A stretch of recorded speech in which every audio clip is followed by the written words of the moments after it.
I'm Scott Ott, and here's a thought.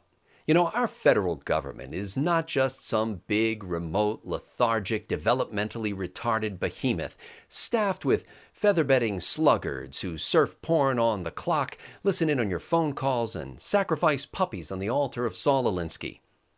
Well, sure, it's all that, but it's not just that. No, my friend, the federal government is what you and I do together to make our country and the whole wide world a better place. Now, the actual work of making the world a better place is not done by bureaucratic drones who are merely marking time until they can draw down their bloated pensions funded by blood money sucked from your very veins.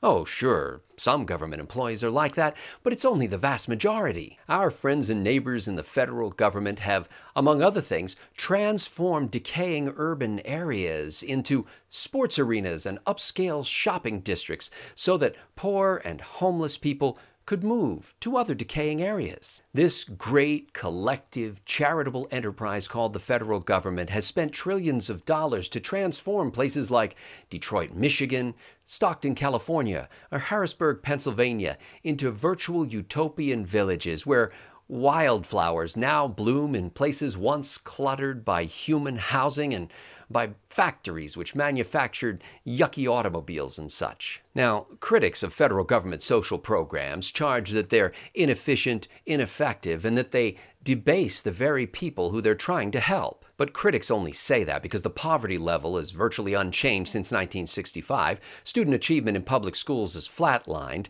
and the incarceration rate has increased almost exponentially. So as you can see, this kind of anti-government rhetoric is closely associated with poverty, ignorance, and crime. So, the next time you hear some wacko shooting off his mouth about the intrusive, oppressive, expensive federal government, just make a phone call to your local friendly federal government office, and we'll keep an eye on him and make sure he doesn't pose a threat to others, and pull his most recent tax returns just to see that everything's okay. You see, there is something that you and I can do together.